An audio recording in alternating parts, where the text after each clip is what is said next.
ഇന്ന് ഞാനേ ഒരു ചീരത്തോരൻ വെക്കാന്ന് വിചാരിച്ചു. നാട്ടിലൊക്കെ നല്ല ഫ്രഷ് ചീര കിട്ടുമായിരിക്കും കേട്ടോ. ഇതിപ്പോ കഴിഞ്ഞ ദിവസം നെസ്റ്റോയിൽ നിന്നാന്ന് തോന്നുന്നു മേടിച്ചത്. നല്ല ഫ്രഷ് ചീരയാണ്, ഒന്നേലും പുഴുക്കുത്തില്ല.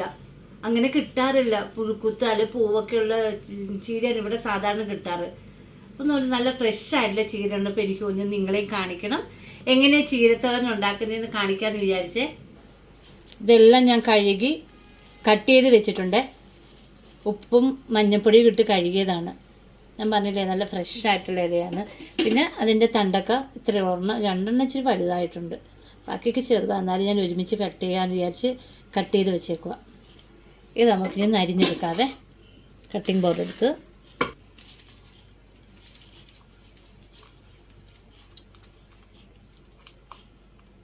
ഇതെല്ലാം കൂടി ഇങ്ങനെ കൂട്ടിപ്പിടിച്ചിട്ട് അരിഞ്ഞാൽ മതിയല്ലോ. അതേ ഇതുപോലെ അരിയാം. ഞാനിത് ഫുൾ അരിഞ്ഞിട്ട് കാണിക്കാവേ. ഞാനിതിൻ്റെ ഇലയൊക്കെ അരിഞ്ഞ് വെച്ചിട്ടുണ്ട്.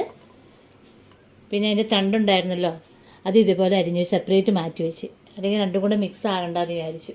ഞാൻ ഇതിന് ആവശ്യമായിട്ട് എടുക്കുന്നത് ഉള്ളിയല്ല, ചിലർ ഉള്ളിയാണ് എടുക്കാറ്. ഞാനിപ്പോൾ ഓർത്തു സബോള എടുക്കാമെന്ന് വിചാരിച്ചു. ചെറിയൊരു സബോളയും 2 പച്ചമുളകുമാണ് ഇതിനെടുക്കുന്നത്.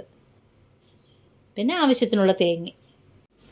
ഞാൻ സബോള അരിഞ്ഞ് വെച്ചിട്ടുണ്ട്. പിന്നെ തീരെ ചെറുതായിട്ട് അരിയേണ്ട പച്ചമുളകും തേങ്ങയും കൂടെ വേണമെങ്കിൽ ഒതുക്കിയെടുക്കാം, അല്ലെങ്കിൽ ഇതേപോലെ അരിഞ്ഞാലും മതി. ഇത് അധികം എരിവില്ലാത്ത പച്ചമുളകാണ്. പിന്നെ ഞങ്ങൾക്ക് ഇതുപോലെ ഇവിടെ തേങ്ങ ചിരണ്ടി കിട്ടും കേട്ടോ. അപ്പോൾ ഇത് ഒരുപാട് വലുതല്ല. ചില സമയത്ത് തേങ്ങ മേടിക്കുമ്പോൾ ഉണ്ടല്ലോ ഭയങ്കര വലിയ ടൈപ്പായിരിക്കും. അപ്പോൾ നമ്മളൊന്ന് മിക്സിയിലൊന്ന് അടിച്ചെടുക്കണം. ഇത് ചെറുതായിട്ടൊന്ന് ചതച്ചെടുക്കണം. ഇത് അങ്ങനെയൊന്നുമില്ല, നന്നായിട്ട് ചെറിയതായിട്ടാണ് തേങ്ങ ചിരകി കിട്ടിയേക്കുന്നത്. അപ്പോൾ ഇത് മതിയാവും. അതുകൊണ്ട് ഞാൻ മിക്സിയിൽ ചതയ്ക്കുന്നില്ലേ, ഡയറക്റ്റ് തന്നെ കറിയിലോട്ട് ഇടാമെന്ന് ഞാൻ വിചാരിച്ചു. പിന്നെ ഞാൻ ഇതിന് വെളിച്ചെണ്ണ ഉപയോഗിക്കുന്ന സൺഫ്ലവർ ഓയിലൊന്നുമല്ല, ഇതാണ് വെളിച്ചെണ്ണ. ഇതിപ്പോൾ ഇവിടുന്ന് നാട്ടിൽ നിന്ന് കൊണ്ടുവന്നിട്ട് ഒരു 6 മാസമായിട്ടുണ്ട് കേട്ടോ. അപ്പോൾ എനിക്ക് 2 ബോട്ടിലാണ് കൊടുത്തു വിട്ടത്. ഇത് 1.5 ലിറ്ററിൻ്റെ ഞാൻ തോന്നുന്നു. ഇത് ഇവിടെ കാണുന്ന പാടൊക്കെ ഒന്നും വിചാരിക്കണ്ട, മറ്റേ കവർ ചെയ്ത് നന്നായിട്ട് പൊതിഞ്ഞതിൻ്റെ പ്ലാസ്റ്ററിൻ്റെയൊക്കെ പാടാണ് കേട്ടോ. ഇതെന്ത് ചെയ്യുന്നത് വെച്ചാൽ വീട്ടിൽ നിന്ന് കൊടുത്തു വിട്ടപ്പോൾ ഫ്രീസ് ചെയ്താണ് കൊടുത്തു വിട്ടത്. ഫ്രീസ് ചെയ്ത് കൊടുത്തു വിട്ടിട്ട് ഞാൻ ഒരു ബോട്ടിൽ ആദ്യം എടുത്തുള്ളൂ.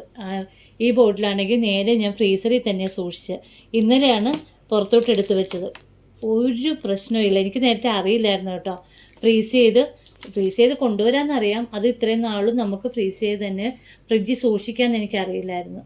ഫ്രീസറിൽ വെച്ചേക്കുവായിരുന്നു. ഇന്നലെ ഞാൻ എടുത്ത്. ഇവിടെ ഭയങ്കര വെയിലല്ലേ, ഒന്ന് വിൻഡോയുടെ സൈഡിൽ വെച്ചതേ ഉള്ളൂ. ഇന്നലെ ഉച്ചയ്ക്ക് വെച്ചു, ഇന്ന് രാവിലെ എഴുന്നേറ്റപ്പോൾ നല്ല ക്ലീനായിട്ട് ഇരിപ്പുണ്ട്. ഇതിന് ഒരു സ്മെല്ലും ഇല്ല, എണ്ണ ചീത്തയായിട്ടും ഇല്ല. അപ്പോൾ അതുകൊണ്ട് വെളിച്ചെണ്ണയാണ് ഞാൻ ഈ കറിക്ക് ഉപയോഗിക്കാമെന്ന് വിചാരിച്ചത്. പാൻ അടുപ്പത്ത് വെച്ച് നമുക്ക് കറിക്ക് ആവശ്യമുള്ള വെളിച്ചെണ്ണ ഒഴിച്ചു കൊടുത്തിട്ടുണ്ട്. ഇനി നമുക്ക് കടുക് പൊട്ടിക്കാം. ചിലർ കടുക് പൊട്ടിക്കത്തില്ല, ഞാനിതിനകത്ത് ഇച്ചിരി കടുകിടും.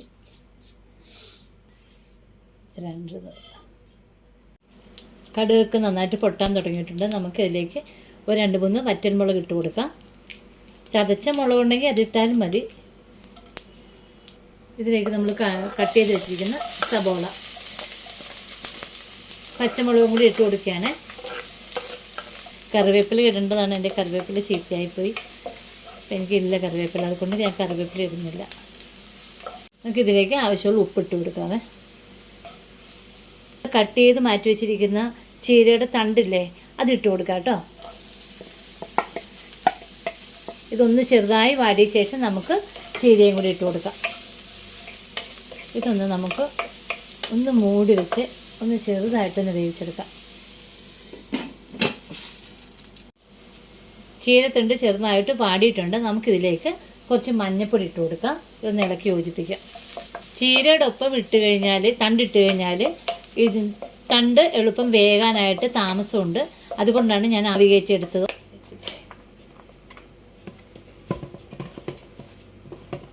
തേങ്ങ ഓൾറെഡി ഇട്ടിട്ടുണ്ട്. നന്നായിട്ട് ഇളക്കി യോജിപ്പിക്കാം.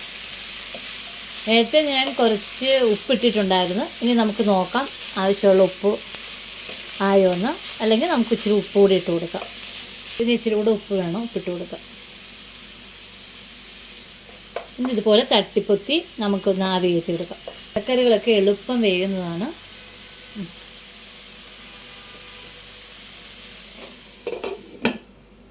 നമുക്ക് വെന്തോന്ന് നോക്കാം. ഇതെല്ലാം നന്നായിട്ട് വെന്തിട്ടുണ്ട്. നമുക്കിതൊരു പ്ലേറ്റിലോട്ട് മാറ്റാവേ.